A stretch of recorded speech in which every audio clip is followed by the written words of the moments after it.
Starting off at number 10, we have the Russian kindergartner. Now, this story surrounds a girl who was Russian in her past life. Her mother claims that when her daughter was learning the alphabet, she kept mixing up her letters. She would mix up her B's and V's and H's and N's. These letters aren't that similar, so it left her and her teacher confused, especially since her daughter kept saying, "I don't remember those." This little girl then states that she remembers the letter H and that it makes an N sound. Then she said that she knew more letters and began to write out the Russian alphabet. Her mom asked her where she learned that, and she said Vlad taught me before he disappeared, and not Vlad the vampire.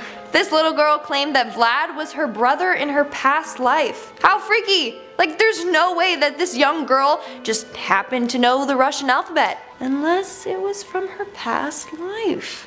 At number 9, we have the daughter who just wants to go home. This mother claims that when her daughter was young, she kept begging her mom to take her home. When she asked where her home was, she said that she used to live near the water with her other family. That was until one day she passed away. She would even draw pictures of her past home and retell memories of her watching the waves. She also refers to her mom as Pa and wants to go back home to her other Mahi. Moving on to number 8, we have The Boy and the Scottish Pub. Just like the title suggests, this story takes place in a pub in Scotland. When a 4-year-old and his family stopped at a pub in a small village in Cairngorms, the little boy recognized the pub immediately and said, "My favorite place." The boy was able to direct his dad to the bathroom in the pub, which was said to be hidden behind a wall and not even labeled. Then the little boy kept saying how much he loved this pub and sitting beside the fire. But there was no fireplace, but the boy insisted that there used to be one against a certain wall. Then he continued to talk about more details of the pub and about the owner and his friend Fred. Bar staff then said that his claims were correct. Fred was the owner there, but passed away 10 years ago. Okay, wow. Either this kid has been sneaking out and partying it up at this pub, or he truly did go there in his past life. Moving on to number 7, we have the boy who is his own grandfather.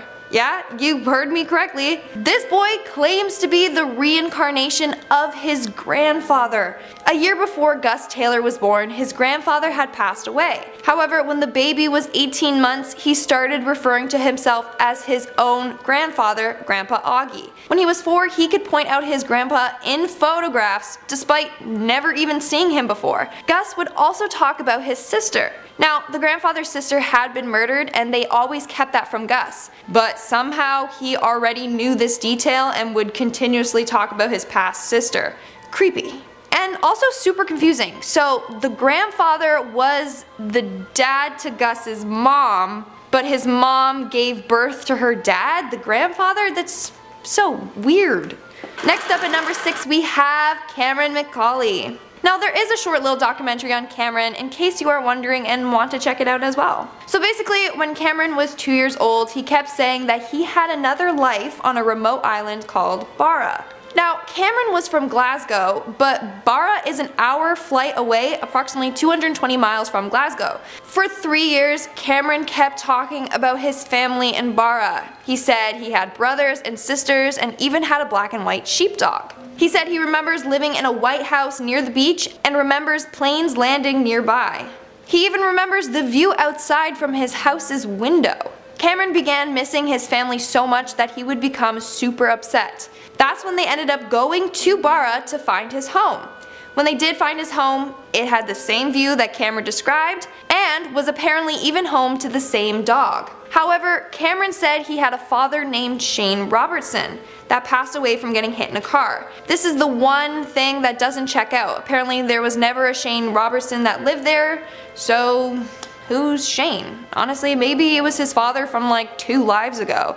Who even knows? We are now at our halfway mark with Shanti Devi. Shanti Devi was born in 1926 in India. When she was 4 years old, she started making claims about her real name, her other family, and her past life. Apparently, she told her parents that she lived 145 kilometers away in a place called Mathura with her husband Kedar Nath. She also said that she died after giving birth to her child. Apparently, she even had the same talking habits as someone from Mathura. Her family eventually took her to the other village and found the man she claimed to be her husband by the name of Kedar Nath. Kedar then told them that he did lose his wife 9 years ago, 10 days after delivering their son. Now, Kedar was skeptical of this girl's claims, so when he went to go meet Shanti, he pretended to just be his brother. But Shanti instantly recognized him as her husband from her past life. Next on my list at number 4, we have James Leyanger. Born in 1998, when James was 2, he claimed to be a lieutenant and passed away when his plane was shot down.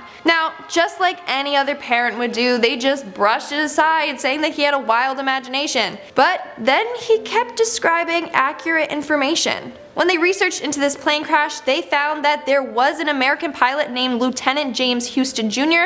who passed away in 1945 towards the end of World War II. First off, what are the odds that he gets reincarnated and his parents literally picked the same name? Now, the boy continued to talk about his ship, the Natoma, which was also true. He would also have reoccurring nightmares about an airplane crash. His parents then met Lieutenant James's crew, who are all old by now, but they confirmed the details that James mentioned, saying that they were all accurate and only the lieutenant and the crew could have known some of the details. Coming in at number 3, we have Edward Austrian. Edward Austrian was 4 years old when he claimed that he was a soldier from World War I. He kept saying that he passed away after taking a bullet to the throat. In fact, Edward continuously would get sore throats and would say that his shot wound was hurting. Doctors couldn't even explain why he was constantly getting these sore throats, and in fact, he even developed a cyst in his throat at one point. Eventually, the cyst mysteriously went away on its own after Edward started talking more about his past life. He claims that he was a soldier named James that was 18 years old. He has vivid memories from his past life that he would share with his family. One day he said, and I quote, "We were walking along through the mud. It was damp, it was cold. My rifle is heavy. I remember looking out and seeing trees, and then there was desolation. I heard a shot come from behind. It went through someone else, hit me square in the back of the neck, and I felt my throat fill with blood." There's no way a 4-year-old could have made up those details, especially since his parents claim that they've never let him watch any soldier or war-related movies or shows. Next up at number 2, we have the boy from Thailand. Chennai was 3 years old when he started having memories of his past life. This 3-year-old boy remembers being a teacher named Bua Kai. He talked about his previous family, wife, and children. He said that he passed away after being shot in the head while walking to school. What's freaky is that this boy has 2 birthmarks on his face. One on the back of his head and one above his left eye. Those are the exact spots where the bullet entered and exited Buakai's head. Now, people believe that birthmarks tell some sort of story from our past lives. In this case, it symbolizes how he was killed in his past. Now, Buakai was a real person that passed away about 5 years before Chennai was born. Coming in at number 1, we have the boy who solved his own murder. When a boy in Syria Golan Heights was 3, he began saying that he had been murdered in his past life. The boy said that he was killed by getting an axe to his head. This boy even had a long red birthmark on his head. In this boy's case, the birthmark also showed the way that he passed away. Now, it turns out that this boy's story checked out. They took him to the village that he said he once lived in, and even showed his family where his body was buried. When they unearthed his body, they found a boy's skeleton with an axe wound in the skeleton's skull. Like, there's no way that a kid could have just known where a body was buried by coincidence. But it doesn't stop there. The kid also remembered who the killer was and his full name. They then confronted him and he eventually admitted to the crime. To kick off this countdown, at number 10, we have the horseback rider. Veronica Lamry shared her story about her son that remembered his past life. She states that when her son was around the age of 2, he would constantly talk about being a grown man that would ride his horses through the woods. However, he said that one day he died while riding. He claims that everything went dark and that's when he had a new mommy. Veronica asked her son where he got hurt and all he did was point to a birthmark on his stomach. Like I mentioned in part 1 of this video, birthmarks are said to be a symbol of your past life and are supposed to tell some sort of story. In this case, it symbolized how he passed away. His mom believes that he fell off his horse and landed on something sharp and punctured his stomach. Do any of you guys have any noteworthy birthmarks? Let me know in the comments below. Moving on at number 9, we have the boy who is his own brother. As weird as that sounds, it's the truth. So a boy named PM was born 12 years after his brother passed away from neuroblastoma. As a result, his brother developed a limp, went blind in his left eye, and underwent numerous surgeries. Now, when PM was born, he had multiple birthmarks that corresponded to his brother's surgery marks. The brother had chemotherapy done on his jugular vein, and PM had a dark mark there. His brother had a biopsy done right above his right ear, and PM had a bump there. Now, the freakiest part was how PM developed corneal glaucoma and went blind in his left eye, just like his brother. And when he began to walk, he did so with a limp, although nothing was wrong with his legs. Lastly, he also would talk about his brother's scalp surgery, although no one ever told him of it. So yeah, if this is true, then this boy is his own brother. Next up at number 8, we have Kendra Carter. When Kendra was 4 years old, her mother decided to put her in swimming lessons. That's when Kendra felt really attached to her swim coach. She began saying that the coach's baby had passed away and claimed that that was her. She told her mom, "I'm the baby that was in her tummy." Now, they did find out that the coach lost her baby 9 years before Kendra was born. Kendra loved spending time with her coach, and when she wasn't, she was very quiet. Unfortunately, the coach and Kendra's mom got into an argument, and Kendra was no longer allowed to see her. As a result, Kendra fell into depression and barely spoke for 4.5 months. The coach eventually reconnected with the family, and Kendra went back to her old self. Honestly, that just must have been really hard for Kendra's mom. Like, having a child who feels more connected to another woman, that's really hard to go through. At number 7, we have the Egyptian daughter. So when this girl was young, she would have vivid dreams about the Egyptian pyramids. When she turned 8, she started to describe in detail the pharaoh's tombs. She would also tell her mom about the royal family members and their relationship to each other. She also remembers having conversations with the royals' maids about the royals' family secrets. She even was familiar with hieroglyphics and remembers having a conversation with someone that she referred to as a goddess and her protector. That's pretty amazing. Like, I want to know some of those family secrets. That's really cool. Coming in at number 6, we have the kid who is his own grandpa. 3 months after her father passed away, this woman became pregnant with a boy. When he was born, she claimed that he had a lot of similarities to her dad. She would always joke around with her husband saying that her son is the reincarnation of her dad. Well, turns out that might be true. The first letters that her son wrote were G-U-Y, which in fact was her dad's name. She also claims that they have some of the same mannerisms. Now, her dad passed away from a heart attack. Creepily enough, her son has a birthmark right over his heart. In a way, she gave birth to her dad. It sounds so weird to say that, but we are now in our 5th and halfway mark with the car accident. One day when Julie and her 4-year-old daughter Lily were out shopping, she began to remember how she passed away in her previous life. Lily began by pointing at a car and saying, "That car hit me." When her mom asked her what she meant, she said, "Before I lived with you and daddy, I lived with another mommy and daddy." Then she remembers how her blood ran cold. All throughout the day, she kept telling her mom more details about her death. She said that she was hit by a red car. She remembers being in an ambulance and remembers her feet hurting. That's really scary. In our 4th spot, we have Suzanne Ghanim. So back in the 1930s, a woman named Hanan Mansour passed away after giving birth to her 3rd child. However, before she passed away, she told her husband that she was going to be reincarnated and would remember their life together. Well, Hanan was right about that, because 10 days after she passed away, a girl named Suzanne was born. When Suzanne was 16 months, she would pick up a phone and repeat, "Hello, Layla." Now, that seems like nothing. Except one of Hanan's daughters was named Layla, and before she passed away, she tried to call Layla, but was never able to reach her. Then when Suzanne grew up, she recalled memories of 13 people from her other life.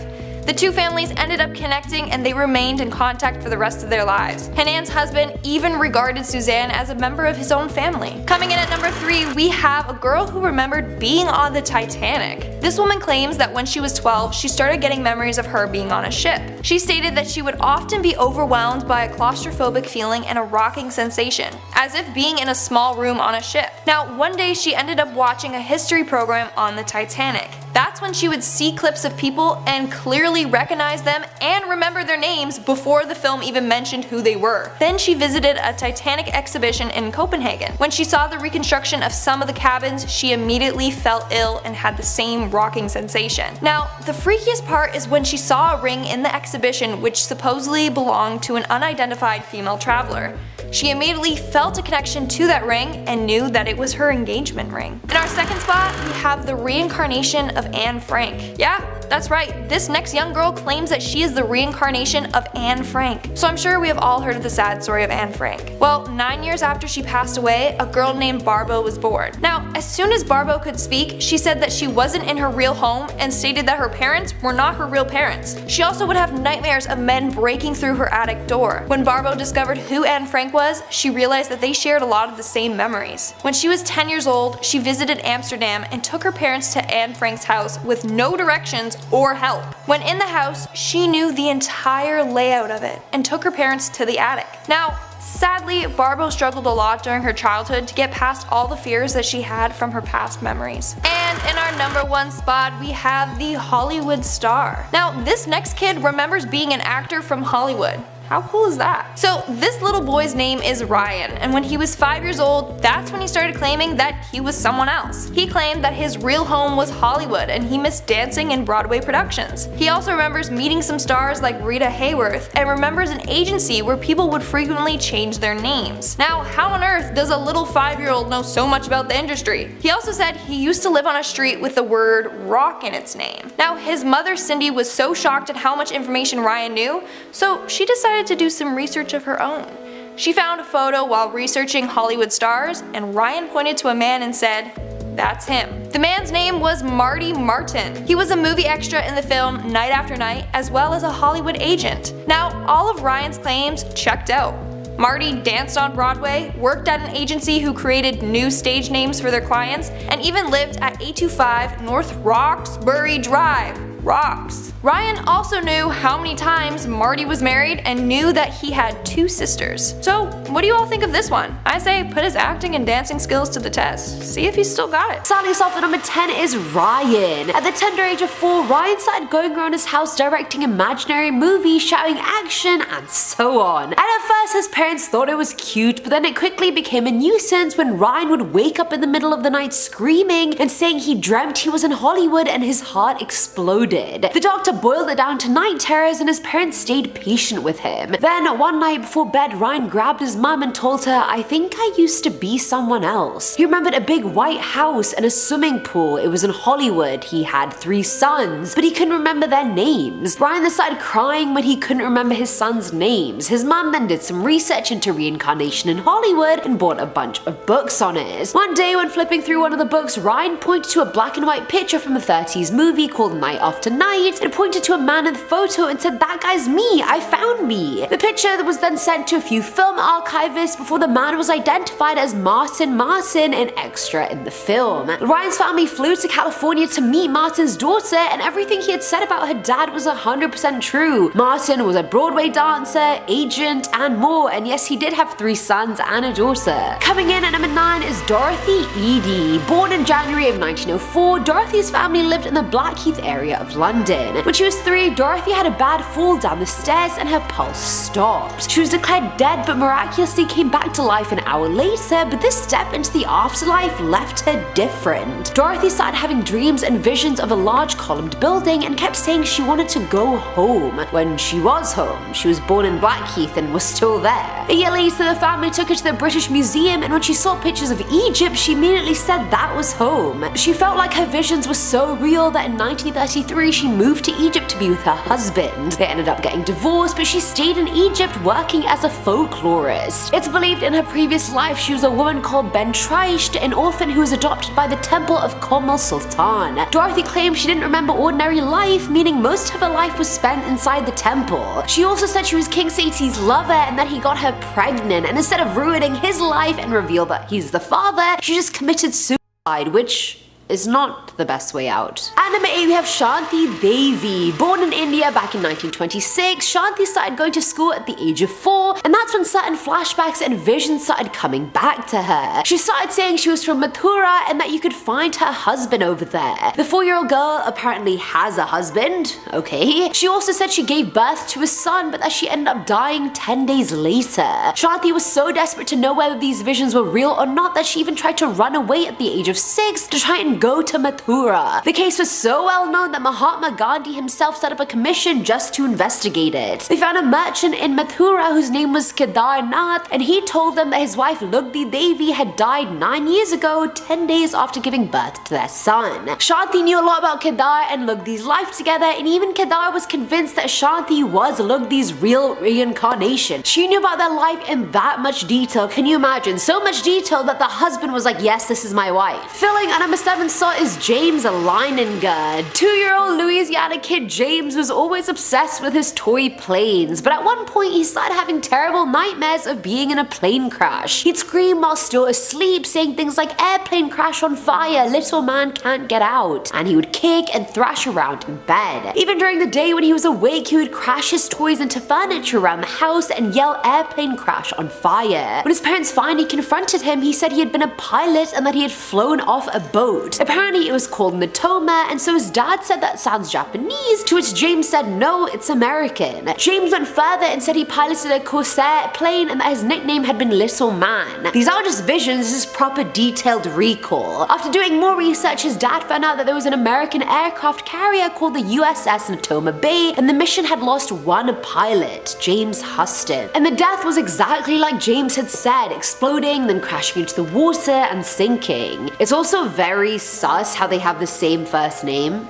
Just saying. Now number 6 is the elephant. This one's actually sad and comes from Redditor Hunair, whose younger brother would always talk about his past life. When he was about 4 or 5, he would tell them about his life in India, the street he lived on, what he did, and so on. Intricate details that he just couldn't have made up. He also told them that he died when an elephant crushed him and would cry for hours about how much blood there was. And every time he finished crying, his body would be freezing to the touch. And keep in mind, this 5-year-old had never even seen or been exposed to death or that much bleeding, so I mean, where did he think of that? Coming in at number 5 is Sam. So a couple thought their 2-year-old son Sam was a bit of a genius. By 18 months he had been speaking full sentences, so it's like, wow, are you the next Albert Einstein? No he isn't. Sam started saying weird shit like, when I was your age, I changed your diaper, to his dad Ron. Ron just assumed he had misheard what Sam had said and just smiled and nodded, kinda like those penguins in Madagascar. But as the months went on, Sam continued to say weird things to the point Ron and Kathy started piecing it together bit by bit. They concluded that Sam may be Ron's late father. They asked him how he came back and he said, I just went whoosh and came out the portal. In which 2-year-old knows the word portal? Come on now. The next question was whether he had any siblings, and Sam said he had a sister who turned into a fish. Some bad guys turned her into a fish and she died. And it was true, Sam's granddad had a sister who was murdered and found floating in San Francisco Bay. Sam even knew how his own granddad had died, a cerebral hemorrhage. Imagine losing your dad, but not really, because your dad is now your son. At number 4 are the Pollock twins. I feel like this story has been shared many times on the channel, but only because it's so damn extraordinary. This story is strange because these English twins are actually the reincarnations of their 2 dead sisters. Jacqueline was 6 years old and Joanna was 11 when they tragically died in a car crash. But fast forward a year, their parents had a pair of twins called Jillian and Jennifer. Why did all their names start with a J? It's like the Kardashians. Anywho, Jennifer had a white scar on her head, which Jacqueline had had as well, which she had gotten after a bicycle accident. When the twins were both young, the family moved town for 4 years, and when they came back to their hometown, they were able to recognize a majority of the town, and this would have been fine, you know, maybe the kids had crazy good memory, but the twins had never even been to these places before. They thought Jacqueline and Joanna's school was their own, and they could name all their sisters as toys as well. After the age of 5, they forgot all those memories, but people coined them as complete proof of reincarnation. Filling at number 3 slot is the Marine. I feel like war veterans get reincarnated a lot, or is it just me? There were so many stories I read of kids remembering themselves fighting in one war or another, so it's like, is there a correlation here? Like this story, for example, shared by Redditor